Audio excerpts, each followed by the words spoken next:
Hello, how are you doing? I hope you had a safe and happy holiday season. We still haven't quite taken down all of our decorations yet. You can see there's still lights up behind me and a Charlie Brown Christmas tree. And I think in a couple days we'll take everything down and then Christmas will be over for another year. But I want to talk about what I read over the course of the past month, which wasn't as much as I was hoping or wanting to read or planning to read over December. This always happens to me before any holiday that I have. I think I'm going to have so much time to just lounge around and read whatever I want to. But of course, especially over the Christmas season, was spending a lot of time seeing family and friends and spending a lot of quality time with my partner, watching a lot of movies. And we did do some reading aloud to each other, which I'll talk about in a little bit. But yeah, just didn't get as much reading done as I ideally wanted to, the 100 or 500 books that I was hoping to read before the end of the year just didn't quite happen. But I did still read a fair amount, so I'm going to get into all of it now. Starting off with Ghosted by Jenn Ashworth, which I talked about in a video I made about the current Portico Prize for Fiction, which is a book award which celebrates writing from the north of England, and this novel very much qualifies for that, as it's set in a northern English city and follows the story of Laurie, whose husband Mark goes missing. He just disappears one day, and she doesn't know if something happened to him or if he voluntarily left, if he ghosted her in the way that some people do in relationships, if they just get up and leave their relationship. And so I mean they were having a slightly rocky relationship, and her reaction to his disappearing is slightly odd in that she doesn't immediately report his going missing and pretends with his family and friends that he's still around even though he's not there anymore. And so yeah, there's this whole mystery element at the center of the story, but also she takes this idea of ghosting and the way that people and things I think that the way that our minds imaginatively fill out the spaces around us in a way that isn't connected necessarily to reality. You know what I mean? Of like many different layers of the people around us, of how much we know about the people that are closest to us or our neighbors or the people that we have relationships with that we think are strong relationships, or the relationships which we wish were stronger. And, so that everything basically we interact with in the world has this sort of there's this interplay between how we interpret it and how we imagine it in our minds and how it is actually out in physical existence. So yeah, there's all these layers that she builds into the story, from the story of a missing local girl to a medium that she consults with, even though she doesn't really believe in that practice, and also her strained relationship with her father, and her father who is losing his memory and is experiencing dementia, and so isn't quite in reality itself anymore. And she looks at this in so many different layers, in so many different ways, and with her relationship with this man as well, and how that develops over the course of the novel, and just in little details of like the places we live. If we live somewhere that isn't brand new and that has been lived in before, the idea of people who have lived in these same spaces and rooms that we ourselves inhabit, and we get little glimpses of those, of like little bits of wallpaper or paint behind the new paint that we've put on, and thinking about the other lives that have inhabited these spaces, and how in some way it feels like that they're still here in a way. And not to be supernatural about it, but just thinking about all these different layers of reality, I thought was so well done. And yeah, this is such a great novel, and obviously such a beautiful cover, like not just the actual image of it, but it's actually tactilely very satisfying, because I don't know what it's called when the surface of a cover is slightly raised, but like the author's name and the title title, and some of the flowers on the cover are slightly raised, so you do have that kind of tactile experience when you brush your hands over it. So, but yeah, it's such a great novel. I'm so glad that I read this for the Particle Prize, and I'm still hoping to read some more books that have been nominated for that award. So I also read the graphic novel In by Will McPhail, which was such a powerful story, and made me really excited to read more graphic fiction and nonfiction. And so I made a whole video talking about this, so I won't get into the details about it so much, but just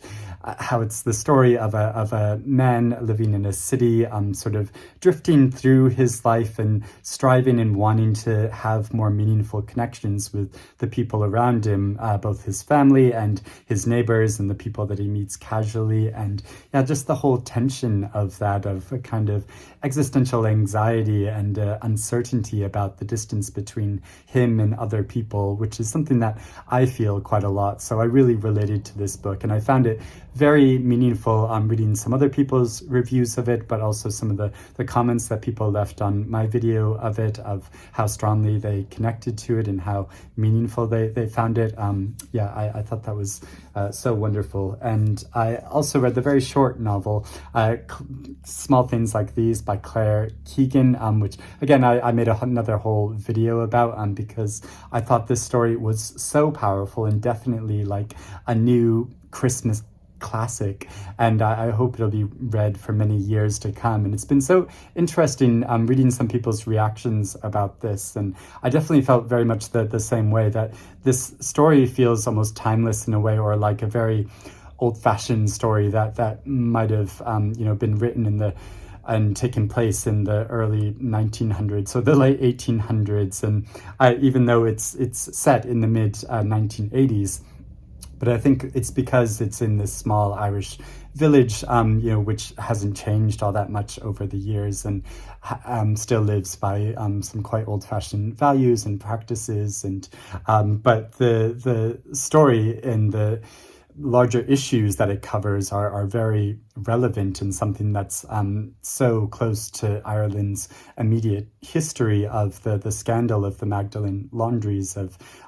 young women that were taken into these institutions, and their babies were either given away or sold, or they weren't able to ever see them again, and the young women were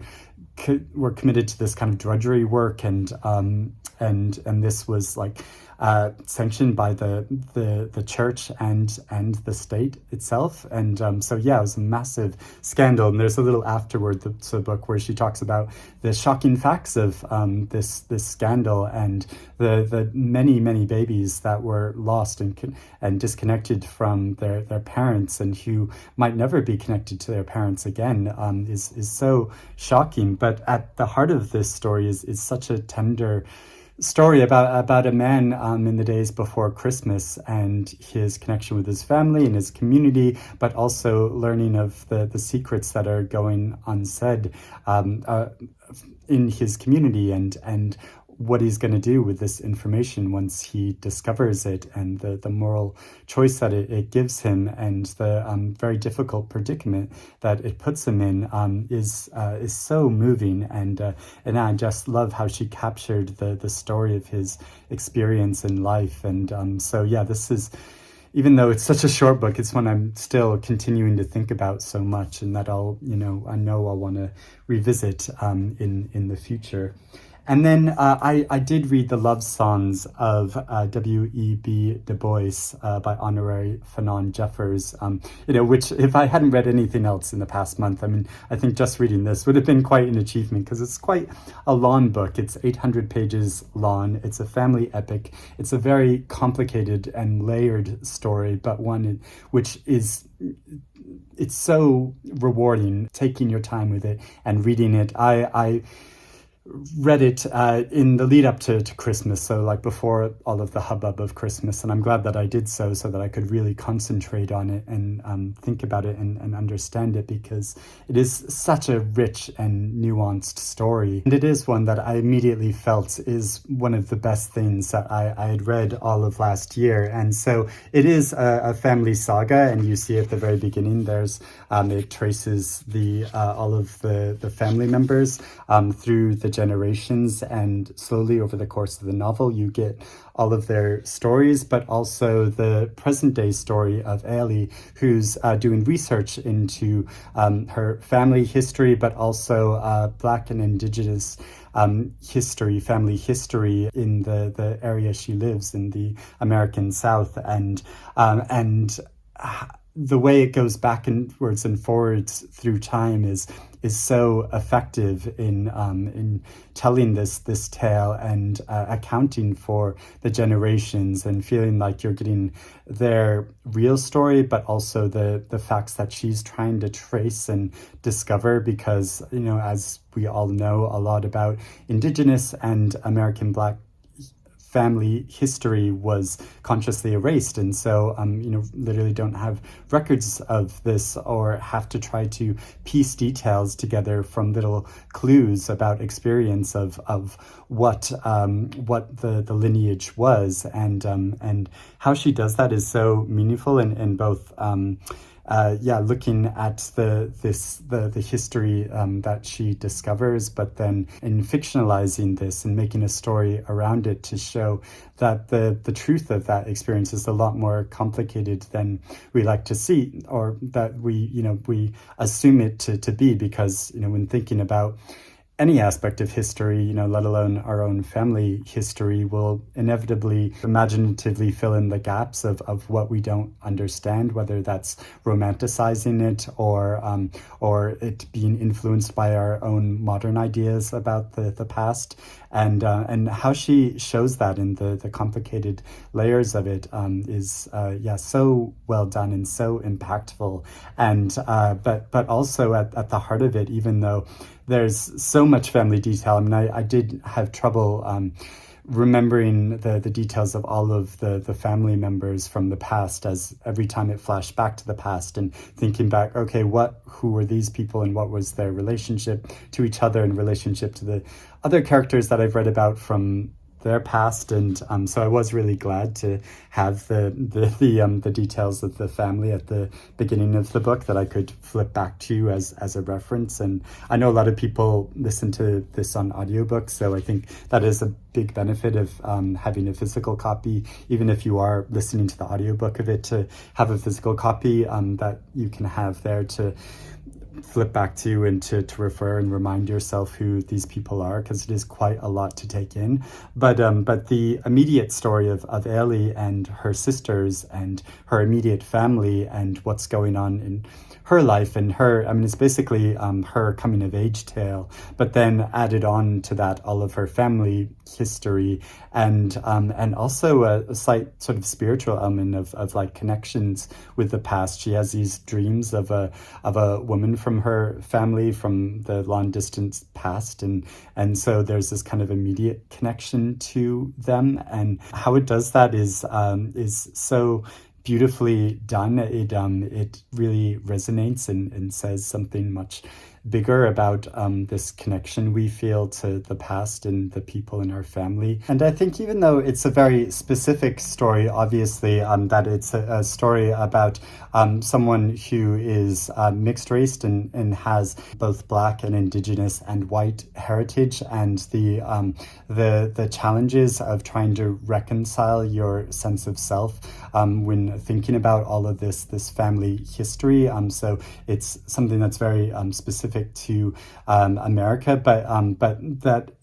this is also just a general story that anyone can relate to, that when thinking about their family heritage, as I have a lot over the past several years, and thinking a lot more about my ancestors and my connections or disconnections from them, and how she conveys that over the course of the story. There's one part when a relative of hers comments that she looks up at the sky and feels comforted and feels this connection with their family history, knowing that she's looking at the same stars that generations past have been looking at. And I think that's such a beautiful way to put it, that to feel this connection with people who've come before us, but at the same time still knowing so little about their actual lived experience is so meaningfully done. And it's so interesting how this book is conversant with like larger ideas, specifically to do with the philosopher W.E.B. Du Bois and his chronicling of the Black American experience, and this idea of double consciousness that Black Americans have and experience in their everyday lives, and how she builds upon those ideas and gives a new feminist perspective of them, I think is so intriguing and gave me a lot to think about, but also how she incorporates W.E.B. Du Bois himself into this story, and how he had encounters with some of her relations, and so you get stories about him, like firsthand stories about him, and how that plays into the story as well, to give a more meaningful connection to his ideas and the person himself, is really interesting and fascinatingly done. And I thought it was quite funny how when Ailey was a girl, she was given a first edition of the Souls of Black Folks by W.E.B. Du Bois, and how she was initially like quite disappointed about this, to get this like old book for her birthday, rather than a more exciting gift, as all young people, or at least most young people, desire to have more exciting gifts than a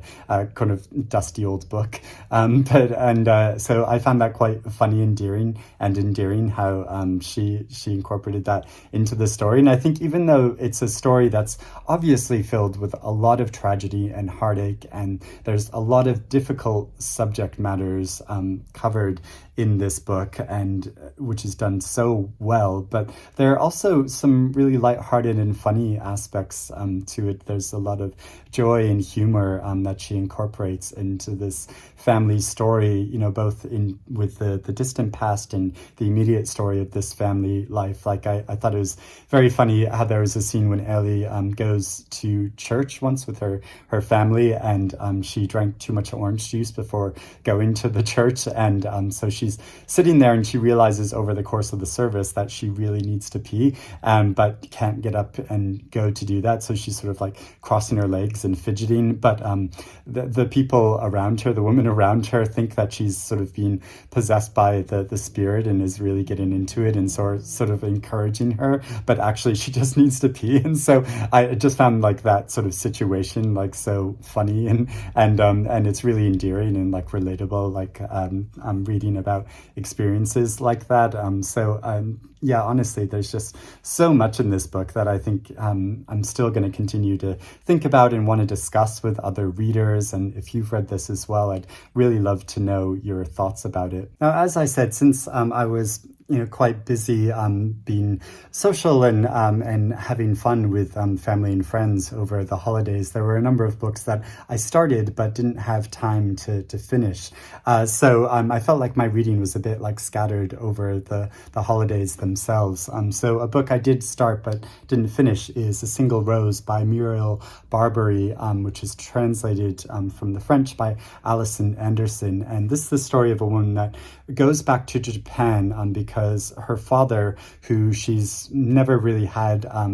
much of a connection with, has died, and so they are settling the father's estate, and she's gone there to discover to hear the reading of his will and settle legal matters surrounding his death, and so follows that journey. And she is an arborealist, is that what it's called? Somebody who studies botanics or flowers, and so yeah, has a special knowledge about this, and so she's very observant and attentive to the flowers that she sees there in Japan, and she's someone who lives in France, and so has come from there, and so is so following that experience and meeting with associates of her father's, and finding more out about his life, and I sort of got distracted from this because I think I wasn't able to feel a real emotional resonance with her. I didn't entirely understand where she was coming from, or what in order to understand all of the feelings she was going through when experiencing this, and it's very beautifully written in a way, like a lot of these descriptions of flowers, and you could say that is giving the emotional resonance, which is sort of absent, and that she's not able to consciously think about, because she's somebody that doesn't seem to deal with her emotions very openly. But there was something about it which wasn't quite connecting with me, and so I did mean to go back to it, but I just sort of put it aside and started reading some other things that I was more interested in, including finally reading Framley Parsonage by Anthony Trollope, about a young reverend who of a local village, and who has been sort of helped into this position by a woman who is his sort of patron, but he finds himself drawn into the upper echelons of this local English rural society, because he wants to feel in favor with them, and they are somebody that his patron is very opposed to, and so he feels himself caught very much between these two different worlds, and I reading Anthony Trollope is such a comfort and joy for me, that I've just been relishing the experience of reading this book and story, and so I'm like maybe 1/3 of the way through it. But something really interesting about it, which I've only read a few of Anthony Trollope's novels before, but there's one character that's a kind of missionary, or someone that's trying to advocate for an island in the South Seas, which he's arguing should have Christianity brought to it, and you get all these discussions about the issue of trying to,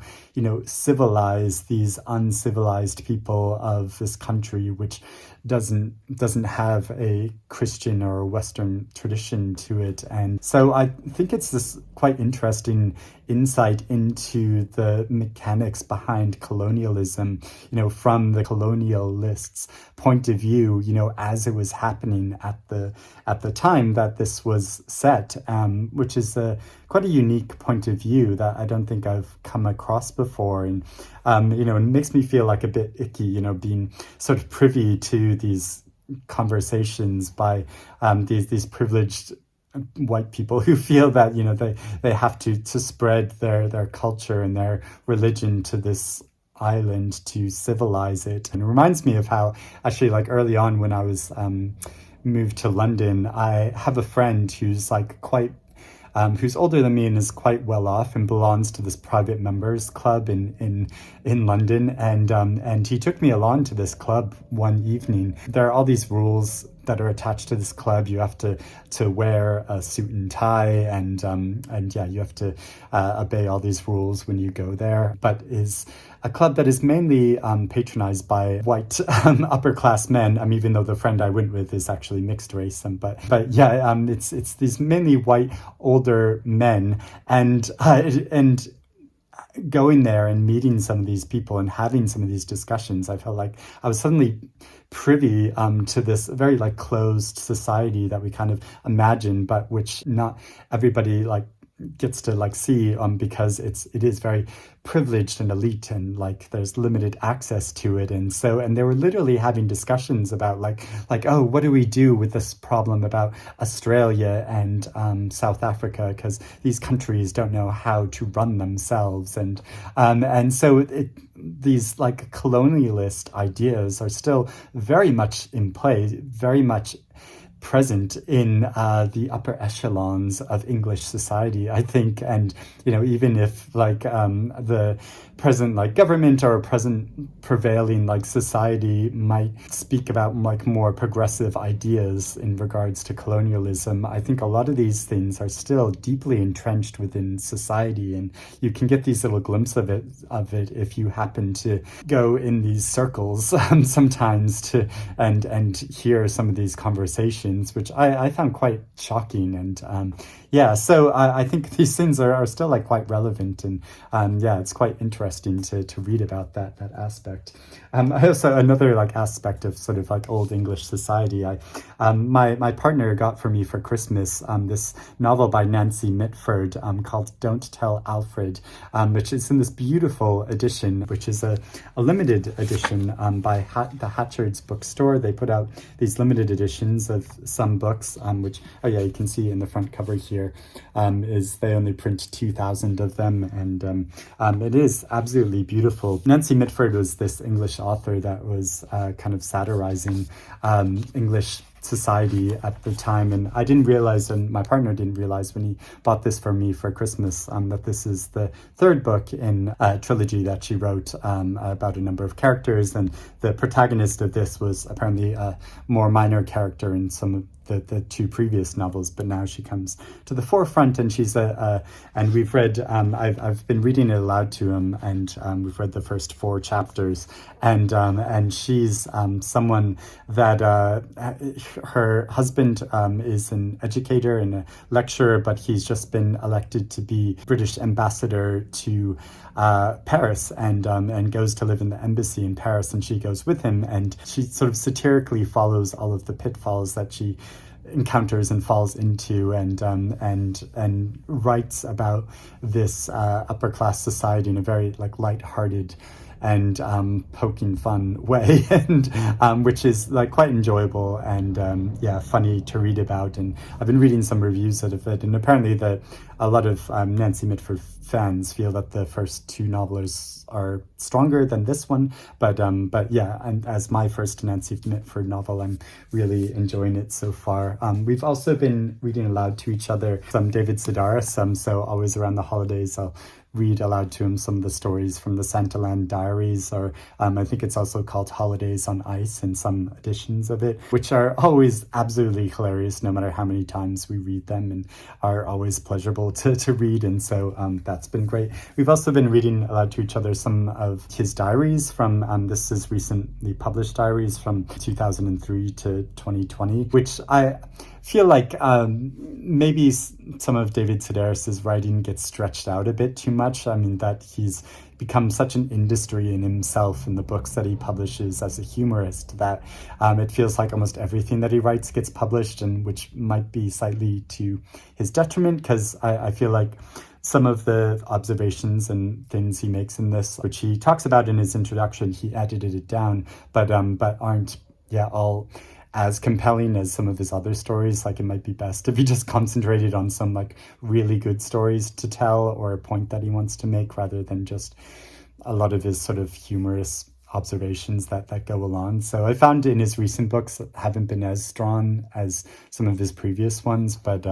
I don't know, that's just the way it goes with some authors. I also wanted to mention, since I was spending time with family, or my partner's family, that I had some time with some little ones, and did some reading aloud to some of my nieces-in-law over this time. So I read maybe 15 times this book, Rainbow Rangers, which I never come across before, but was a children's book about a group of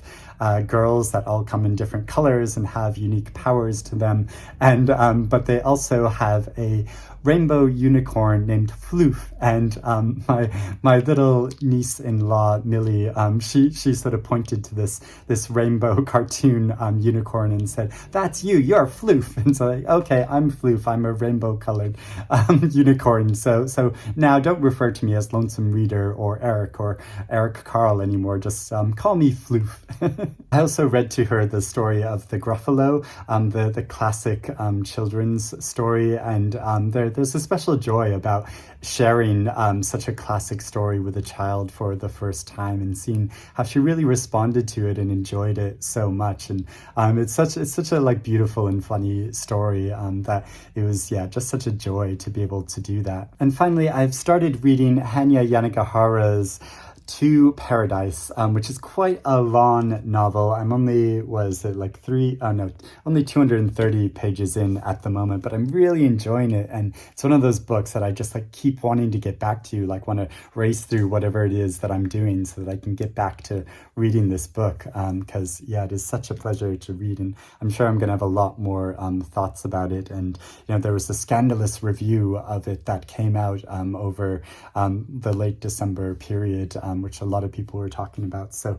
it'll be interesting to finish reading that and then go back to that review and like see what I think about it. But at least so far, I'm really enjoying it. And it's going to take me a little bit longer to finally get through this. I'd love to know what you read over the December period and the holiday period. But if you've also read any of the books that I've read and have any thoughts or feelings about them or comments about what I said, I'd be glad to discuss it with you in the comments below. I hope you're doing well and your new year is going well so far and that you're reading good things. And I will speak to you again soon. Bye-bye.